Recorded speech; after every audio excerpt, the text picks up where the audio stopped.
ಮಧುಗಿರಿ ಮಾದರ ಮಹಾಸಭಾದಲ್ಲಿ ತಾರಕಕ್ಕೇರಿದ ಭಿನ್ನಮತ.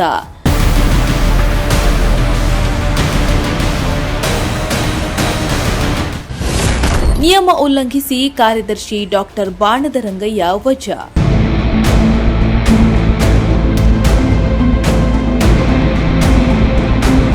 ಮಧುಗಿರಿಯಲ್ಲಿ ಮಾದರ ಮಹಾಸಭಾದ ಭಿನ್ನಮತ ಈಗ ಬೀದಿಗೆ ಬಂದಿದೆ. ಯಾವುದೇ ಮುನ್ಸೂಚನೆ ನೀಡದೆ ಹಾಗೂ ನಿಯಮಾವಳಿಗಳನ್ನು ಗಾಳಿಗೆ ತೂರಿ ತಾಲೂಕು ಕಾರ್ಯದರ್ಶಿ ಸ್ಥಾನದಿಂದ ಬಾಣದ ರಂಗಯ್ಯ ಅವರನ್ನ ವಜಾಗೊಳಿಸಲಾಗಿದೆ ಎಂದು ಗಂಭೀರ ಆರೋಪ ಮಾಡಲಾಗಿದೆ. ಮಾದರ ಮಹಾಸಭಾದ ಅಧ್ಯಕ್ಷ ಗೋಪಾಲಯ್ಯ ಹಾಗೂ ರಂಗಧಾಮಯ್ಯ ವಿರುದ್ಧ ದ್ವೇಷ ರಾಜಕಾರಣದ ಆರೋಪ ಕೇಳಿಬಂದಿದ್ದು ಈಗಾಗಲೇ ಪೊಲೀಸ್ ಠಾಣೆಯ ಮೆಟ್ಟಿಲೇರಿದೆ.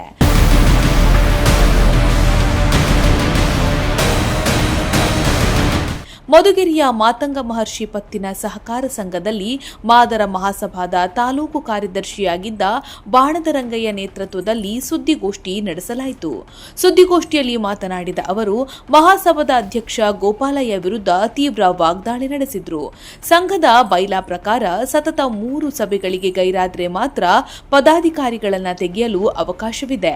ಆದರೆ ಇದುವರೆಗೆ ಸಂಘ ಒಂದೇ ಒಂದು ಸಭೆಯನ್ನೂ ಮಾಡಿಲ್ಲ. ಹೀಗಿದ್ದರೂ ನನ್ನನ್ನು ಉದ್ದೇಶಪೂರ್ವಕವಾಗಿ ವಜಾ ಮಾಡಲಾಗಿದೆ ಎಂದು ಆಕ್ರೋಶ ಹೊರಹಾಕಿದ್ರು. ಅವರ ಇಬ್ಬರ ಸಮ್ಮುಖದಲ್ಲಿ ಒಂದು ಮೀಟಿಂಗ್ ಅನ್ನ ಅರೇಂಜ್ ಮಾಡಿರ್ತಾರೆ. ಅರೇಂಜ್ ಮಾಡಿರೋಂಥ ವಿಚಾರ ನನಗೆ ಫೋನ್ ಮೂಲಕ ಆಗಲಿ ಅಥವಾ ಯಾವುದೇ ಒಂದು ಸೂಚನೆ ಆಗಲಿ ನನಗೆ ಬಂದಿರಲಿಲ್ಲ. ನನ್ನ ಗಮನಕ್ಕೆ ಬರದೇ ಇರೋವಂಥದ್ದು ಆಯಿತು. ಅದಾದ ನಂತರ ನೆಕ್ಸ್ಟ್ ಸಂಜೆ ವರ್ಷದಲ್ಲಿ ನಾನು ಯಾರೋ ವಾಟ್ಸಪ್ ಮೂಲಕ ನಾನು ನೋಡಿದಾಗ ಕಾರ್ಯದರ್ಶಿಯವರು ವಜಾ ಮಾಡಿ ಬೇರೆಯವರನ್ನು ಹಾಕಿದ್ದೀವಿ ಅಂತ ಹೇಳ್ಬಿಟ್ಟು ಮಾಹಿತಿ ಬಂತು.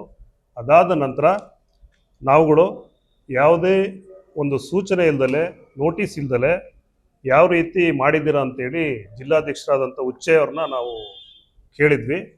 ಕೇಳಿದಾಗ ಅವರು ಸರಿಯಾಗಿ ಉತ್ತರವನ್ನು ಹೇಳಲಿಲ್ಲ.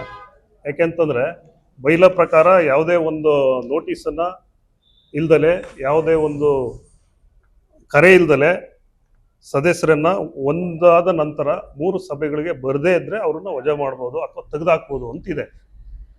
ಅದ್ರ ಪ್ರಕಾರ ಹೋಗದೇ ಇದ್ರೂ ಕೂಡ ಅವರು ಸೌಜನ್ಯಕ್ಕಾದರೂ ನನ್ನನ್ನು ಕರೆದು ಒಂದು ಮಾತು ಕೂಡ ಕೇಳಲಿಲ್ಲ. ನಾವೆಲ್ಲರೂ ತಾಲ್ಲೂಕಲ್ಲಿ ಸಹಮತದಿಂದ ಭಿನ್ನಾಭಿಪ್ರಾಯ ಇಲ್ದಲೆ ಸಮಾಜವನ್ನು ಕಟ್ಟೋ ಉದ್ದೇಶ ಇಟ್ಕೊಂಡು ಬಂದಿರೋ ಅಂಥವ್ರು. ನಾನು ಕೇಳಿದೆ ಅವರನ್ನು, ಅತಿ ಹೆಚ್ಚು ಸದಸ್ಯತ್ವ ಮಾಡಿರೋದು ಇಡೀ ತಾಲ್ಲೂಕಲ್ಲಿ ನಾನು. ಆದರೆ ಅವ್ರುಗಳು ಎಷ್ಟು ಸದಸ್ಯತ್ವ ಮಾಡಿದ್ದಾರೆ ಅವರನ್ನು ತೋರಿಸ್ತೀನಿ, ಡೇಟಾ ನಾನು ತೋರಿಸ್ತೀನಿ ಅಂತೇಳಿ ವಿತ್ ಡಾಕ್ಯುಮೆಂಟು ನಾನು ರೆಡಿ ಇದ್ದೀನಿ.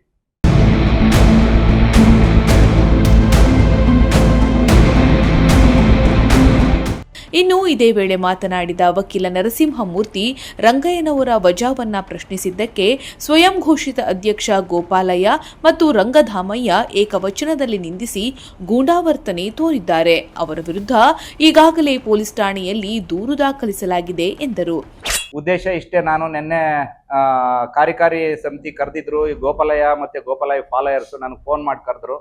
ಕಾರ್ಯಕಾರಿ ಸಮಿತಿಯ ಸಭೆ ಇದೆ ಬರ್ರಿ ಅಂತ. ಅಲ್ಲಿ ಬಂದಾಗ ಅಲ್ಲಿ ಏಕಾಏಕಿ ಬಾಣದ ರಂಗಯ್ಯ ಅವ್ರನ್ನ ತೆಗೆದುಬಿಟ್ಟು ಬೇರೆಯವ್ರನ್ನ ಆಯ್ಕೆ ಮಾಡಿದ್ದೀವಿ ಅಂತ ಘೋಷಣೆ ಮಾಡಿದ್ರು. ಅದಕ್ಕೆ ನಾನು ಆಕ್ಷೇಪವನ್ನು ವ್ಯಕ್ತಪಡಿಸಿದೆ ಕಾರ್ಯಕಾರಿ ಸಮಿತಿಯ ಸದಸ್ಯನಾಗಿ.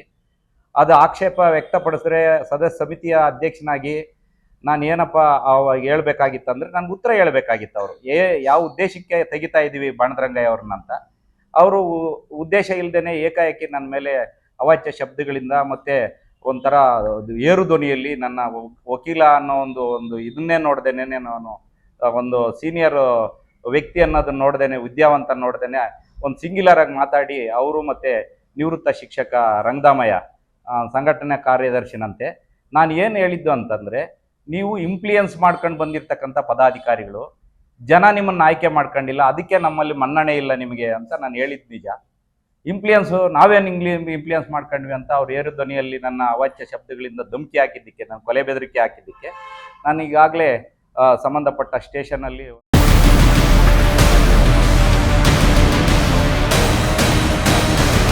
ಇನ್ನು ಸಮುದಾಯದ ಮುಖಂಡರಾದ ಸಣ್ಣರಾಮಯ್ಯ ಹಾಗೂ ಸಿದ್ದಗಂಗಪ್ಪ ಮಾತನಾಡಿ, ಗೋಪಾಲಯ್ಯರನ್ನ ಯಾರೂ ಅಧ್ಯಕ್ಷರೆಂದು ಒಪ್ಪುತ್ತಾ ಇಲ್ಲ.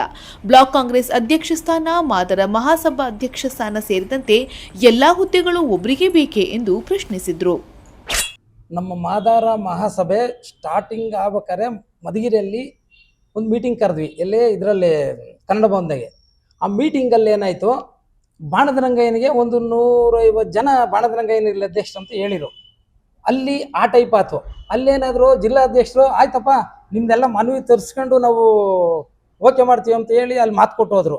ಮಾತು ಕೊಟ್ಟು ಹೋದ್ಮೇಲೆ ಹಿಂಗೆ ತಿಕ್ಕಾಟ ಆಗ್ಬಿಟ್ಟು ತಿರ್ಗಾ ಅಲ್ಲಿ ಗಂಗರಾಜ ಮನೆ ಹತ್ರ ತುಮಕೂರಲ್ಲಿ ಒಂದು ಮೀಟಿಂಗ್ ಕರೆದ್ರು. ಮೀಟಿಂಗ್ಗೆ ನೀವು ಬಾಣದ ರಂಗಯ್ಯ ಇಬ್ಬರೇ ಬರಬೇಕು, ಜಾಸ್ತಿ ಜನ ಬರ್ಕೂಡ್ದು ಅಂತ ನಮ್ಗೆ ಹೇಳಿರು. ಹೇಳ್ಬಿಟ್ಟು ಅವರು ಯಾರ್ಯಾರನೋ ಎಲ್ಲ ಒಂದು 15-20 ಜನ ಎಲ್ಲ ಕರ್ಕೊಂಬಂದ್ಬಿಟ್ಟು ಅಲ್ಲಿ ಎಲ್ಲ ಲಾಬಿ ಮಾಡಿಬಿಟ್ರಲ್ಲಿ. ನಾನು ರೋಂಟೋಳದ ಮಂಜುನಾಥ್, ನಾವು ಉಚ್ಚಯ್ಯರ್ನು ಗಂಗನ್ಮಯ್ಯರ್ನು ಕೇಳಿದ್ವಿ, ಸರ್ ನೀವು ಒಂದು ಪರ ಮಾಡ್ತಾ ಇದ್ದೀರಾ, ದಯವಿಟ್ಟು ನೀವು ನ್ಯಾಯ ದೊರಕಿಸ್ಕೊಡಿ, ನೀವು ಮಾತಾಡ್ತಿರೋದು ಇದು ಸರಿ ಇಲ್ಲ ಅಂತ ನಾವು ಅವ್ರನ್ನೂ ಅವತ್ತು ಇವ್ರ ಮನೆಯಲ್ಲಿ ಗಂಗರಾಜು ಮನೆಯಲ್ಲಿ ನಾವು ಮಾತಾಡಿದ್ವಿ. ನಾನು ಮಂಜು ಮಾತಾಡಿದ್ಕಲ್ಲಿ ಏನು ಮಾಡಿದ್ರು, ಸುಮ್ಮನಿರಿಸ್ಬಿಟ್ಟು ಹಿಂಗೆ ನಡ್ಕೊಬಂದು ಎಲ್ಲ ಅವತ್ತೇ ಎಲ್ಲ ಕಮಿಟಿ ಮಾಡಿಬಿಟ್ರು.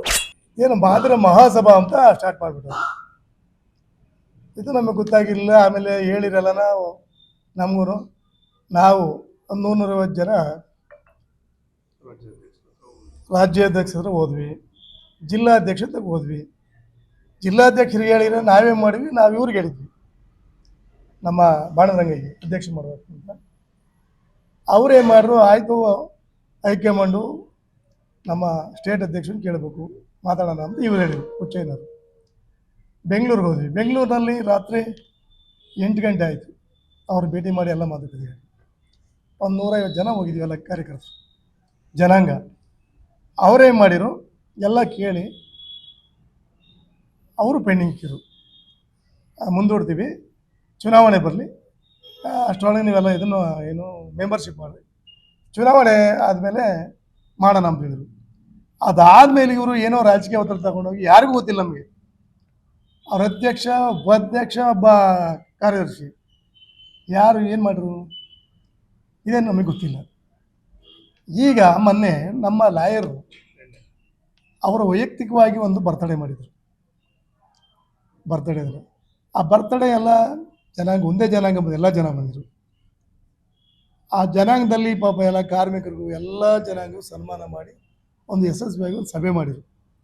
ಸಭೆ ಮಾಡಿದ್ದಕ್ಕೆ ಇವ್ರಿಗೇನು ಹೊಟ್ಟೆ ಅವ್ರನ್ನೂ ಕರೆದವ್ರೆ, ಅವರೇ ಕರೆದಿಲ್ಲ ಅಂತ ಪಾಂಪ್ಲೆಟ್ ನೋಡಿವಿ, ಬರೋದೇ ಬಿಡ ಅವ್ರಿಗೆ ಬಿಟ್ಟಿದ್ದು. ಆತನ್ನೇ ಮೀಟಿಂಗ್ ಕರೆಸ್ಕೊಂಡು ಇವರು ಜಿಲ್ಲಾಧ್ಯಕ್ಷರು ಬಂದು ಆತನ ಮೇಲೆ ದೌರ್ಜನ್ಯ ಮಾಡೋಂಥದ್ದು ಏನಿತ್ತು. ಇನ್ನು ಇದೇ ವೇಳೆ ಪ್ರಮುಖ ಮುಖಂಡರಾದ ಮಹಾರಾಜು, ಮಂಜುನಾಥ್, ಲಿಂಗರಾಜು, ತಿಪ್ಪಾಪುರ ಮೈಲಾರಪ್ಪ ಹಾಗೂ SK ರಂಗನಾಥ್ ಸೇರಿದಂತೆ ಹಲವರು ಉಪಸ್ಥಿತರಿದ್ದರು. ಮಾದರ ಮಹಾಸಭಾದ ಭಿನ್ನಮತ ಮತ್ಯಾವ ಮಟ್ಟಕ್ಕೆ ತಲುಪಲಿದೆ ಅನ್ನೋದನ್ನ ಕಾದು ನೋಡಬೇಕಿದೆ.